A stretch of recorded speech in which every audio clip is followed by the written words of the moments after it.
Hello everyone, welcome to exam study. So guys, आज अपन discuss करने वाले हैं 1 मई का करंट अफेयर। साथ में जितने भी इंपॉर्टेंट फैक्ट होंगे वो भी डिस्कस करते चलेंगे। तो आप वीडियो को बिना स्किप किए एंड तक देखिए। साथ ही अगर आपको वीडियो की पीडीएफ चाहिए तो इसका मैं लिंक डिस्क्रिप्शन बॉक्स में डाल दूंगा, वहाँ से आप डायरेक्ट डाउनलोड कर सकते हो। तो बढ़ते हैं आज के फर्स्ट क्वेश्चन की तरफ। आज का सबसे पहला क्वेश्चन अपना है, विश्व मुक्केबाजी चैंपियनशिप 2021 की मेजबानी किस देश को सौंप दी गई है? विश्व मुक्केबाजी चैंपियनशिप 2021 की मेजबानी कौन से देश को सौंप दी गई है? तो गाइस जी, ये किसको सौंप दी गई है? सर्बिया को। पहले इसकी मेजबानी कौन कर रहा था? भारत कर रहा था, लेकिन इसकी अब जो इसको छीन के सर्बिया को सौंप दी गई है। तो देख लीजिए आप लोग, पुरुषों की विश्व मुक्केबाजी चैंपियनशिप 2021 की मेजबानी भारत से छीनकर सर्बिया को सौंप दी गई है। भारत को $500 का रद्दीकरण शुल्क भी देना होगा, जो इस आयोजन के लिए लगभग 4 मिलियन अमेरिकी डॉलर का भुगतान पिछले साल 2 दिसंबर को तक किया जाना होगा भारत को। अब यहाँ पे बात हुई है अंतर्राष्ट्रीय मुक्केबाजी संघ की, तो ये भी इसको देख लीजिए। अंतर्राष्ट्रीय मुक्केबाजी संघ है इंटरनेशनल बॉक्सिंग एसोसिएशन, जो इसकी स्थापना कब हुई थी? 1946 में। जबकि मैं इसके मुख्यालय की बात करूँ, हेडक्वार्टर कहाँ पे हो गया? स्विट्जरलैंड के लॉजेन में हो गया। जबकि मैं इसके अध्यक्ष की बात करूँ तो जाफर रखीमोव हो गया। जबकि अंतर्राष्ट्रीय मुक्केबाजी संघ के जो अध्यक्ष है वो कौन है? अजय सिंह हो गए।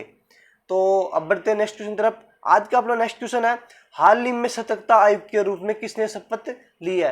तो गाइज, सुरेश एन पटेल ने सतर्कता आयुक्त के रूप में क्या लिया? शपथ ली है। अब केंद्रीय सतर्कता आयोग की बात हुई है तो इसके बारे में देख लेते हैं अपन लोग। केंद्रीय सतर्कता आयोग भारत के विभिन्न विभागों के अधिकारियों और कर्मचारियों से संबंधित भ्रष्टाचार नियंत्रण की सर्वोच्च संस्था है। अब केंद्रीय सतर्कता आयोग के बारे में बात हुई है तो मैंने अभी बताया, तो इसके कौन है? संजय कोठारी हो गए। अब देखो, केंद्रीय सतर्कता आयुक्त हो गया तो इसके तो कौन हो गए? सुरेश पटेल हो गए। जबकि सतर्कता आयुक्त कौन हो गए? शरद पवार हो गए। केंद्रीय सतर्कता आयुक्त का कार्यकाल कितने वर्ष का होता है? 4 साल का होता है। और कितने वर्ष तक का होता है? 65 वर्ष की आयु तक का होता है। बढ़ते हैं आज का नेक्स्ट क्वेश्चन की तरफ। आज का नेक्स्ट क्वेश्चन है, पिट्सबर्ग क्लाइमेट डायलॉग के 11वें सत्र का संवाद किस देश द्वारा आयोजित किया जाएगा?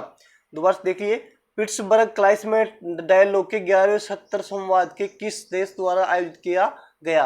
किस देश द्वारा किया गया? जर्मनी के द्वारा। केंद्रीय पर्यावरण, वन और जलवायु परिवर्तन के मंत्री कौन है? प्रकाश जावड़ेकर जी ने भारत का प्रतिनिधित्व किया। जबकि इस संवाद की मेजबानी जर्मनी में की थी। अब मैं बात करूं इसकी सह-अध्यक्षता, तो सह-अध्यक्षता किसने की थी? यूनाइटेड किंगडम ने की थी। अब ये भी देख लीजिए आप लोग साथ में, जो मॉनेटरी प्रोटोकॉल होता है, वो क्या होता है? एक्चुअली में क्या होता है?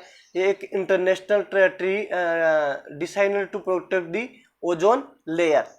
अब ओजोन लेयर के बारे में बात हुई है तो देख लीजिए आप लोग। अब एक होता है क्योटो प्रोटोकॉल। अब क्योटो प्रोटोकॉल क्या होता है? ये international treaty of the green house के बारे में होती है। देखो, मैं अगर मॉनेट्रियल की बात करूं तो ये किसके बारे में होता है? ओजोन के बारे में बात करता है। जबकि क्योटो प्रोटोकॉल के बारे में बात करूं तो किसके बारे में बात करता है? ग्रीन हाउस के बारे में बात करता है।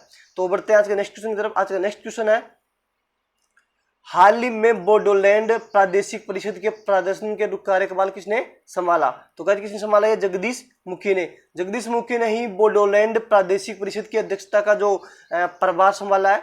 तो इसके बारे में देख लीजिए आप लोग। असम राज्य का एक स्वायत्त क्षेत्र है जिसके अंतर्गत असम के 4 जिले आते हैं। देखो, जो ये बोडोलैंड प्रादेशिक परिषद है, इसके अंतर्गत कितने जिले आते हैं? 4 जिले आते हैं। कहाँ के? असम के जिले आते हैं 4। ठीक है। अब वो 4 जिले कौन कौन से उसको देख लीजिए आप लोग। काराजोर हो गया, चिरांग हो गया, बक्सा हो गया, जबकि उदलगुड्डी हो गया। तो ये 4 जिले हैं जो इसके अंतर्गत आते हैं। नेक्स्ट क्वेश्चन देखिए आज का नेक्स्ट क्वेश्चन है, पीएनबी काउंसिल फाउंडेशन। देखो, पीएनबी काउंसिल फाउंडेशन लिमिटेड के अंतरिम प्रबंधक निदेशक और मुख्य कार्य अधिकारी के रूप में किसे नियुक्त किया गया? तो गाइस, इसका आंसर क्या हो जाएगा? नीरज व्यास। नीरज व्यास को ही पीएनबी के हाउसिंग फाउंडेशन जो लिमिटेड उसके अधिकारी के रूप में चुना गया है। अब यहाँ पे बात हुई है पीएनबी नेशनल बैंक की, तो इसके बारे में देख लेते हैं अपन लोग। अब ये एक ओरिएंटल बैंक है जो कि एक कमर्शियल बैंक के हो गया। अब मैं बात करूं इसका जो विलय किस में हुआ, तो इसका विलय यूनाइटेड बैंक ऑफ इंडिया में विलय हुआ है। और पीएनबी बैंक की बात हुई है तो अब आपको ये भी पता होना चाहिए कि ये देखो, now become second largest public sector bank इन दी कंट्री आफ्टर एसबीआई। जो कहने का मतलब ये हुआ, जो इंडिया का सबसे बड़ा बैंक है वो कौन सा हो गया?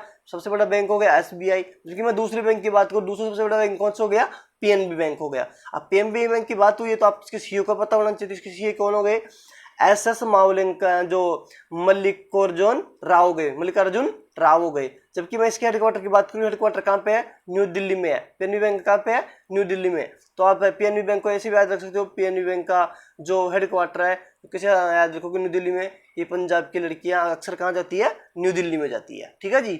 और छठा क्वेश्चन देखिए आज का, वित्त वर्ष 2021 के लिए CRISIL के भारत की GDP का कितना अनुमान लगाया है। देखो 2021 के लिए श्रीसिल ने जो GDP का अनुमान कितना लगाया, तो कितना लगाया, 1.8 इसका अनुमान लगाया।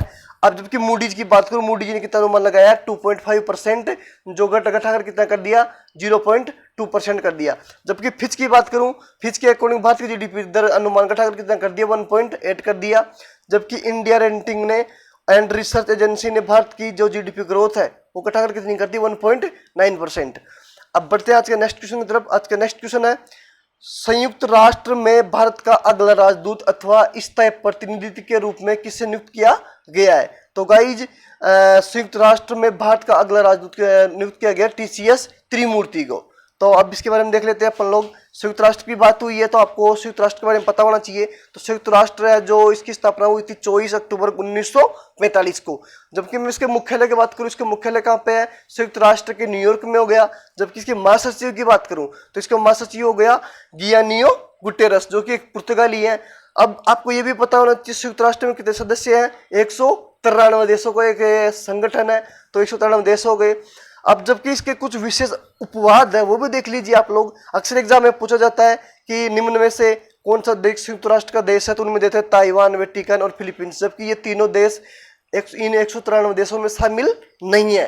तो आपको ये पता होना चाहिए और इनके बारे में एग्जाम लगभग पूछा जाता है, इसलिए मैंने इन तीनों के बारे में बता दिया है। तो गाइज उम्मीद कर रहा हूँ कि आपको वीडियो पसंद आई होगी। साथ में जितने भी मैं इंपॉर्टेंट फैक्ट बताता हूँ इन फैक्टों को आप नोट करते चलिएगा।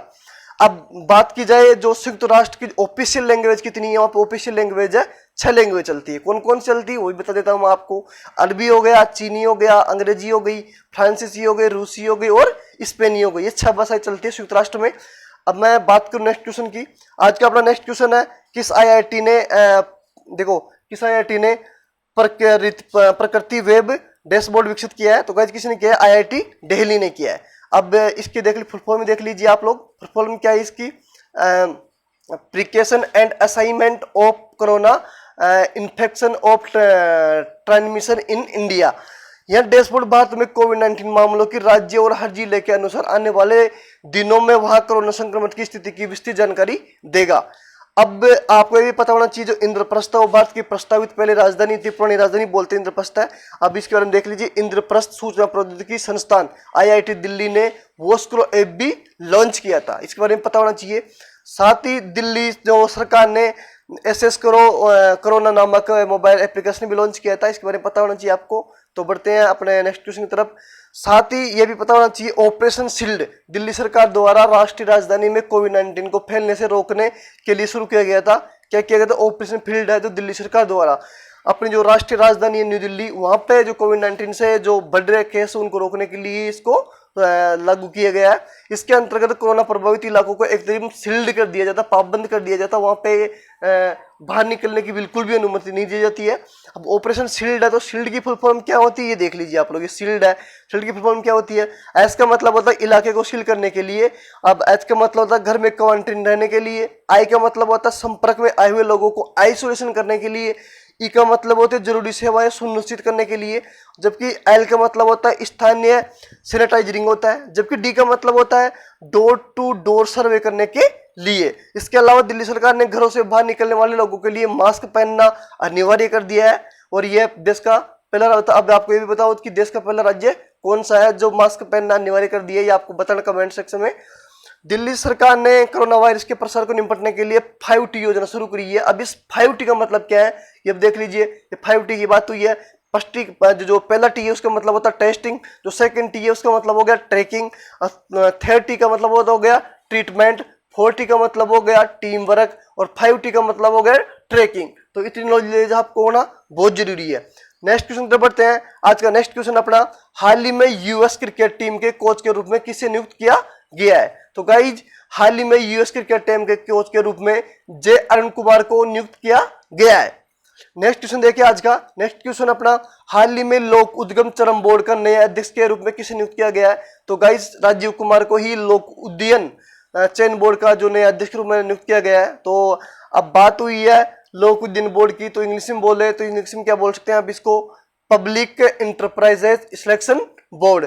अब उद्ययन बोर्ड की बात हुई है तो देख लीजिए आप इसके बारे में भी, लोक उद्ययन चयन बोर्ड, इंग्लिश में बोले तो PESB का उच्च स्तरीय निकाय जो सरकार को प्रबंधन और केंद्रीय सार्वजनिक क्षेत्रों से उद्गम में सर्वोच्च पदों की नियुक्ति करने के लिए परामर्श देता है।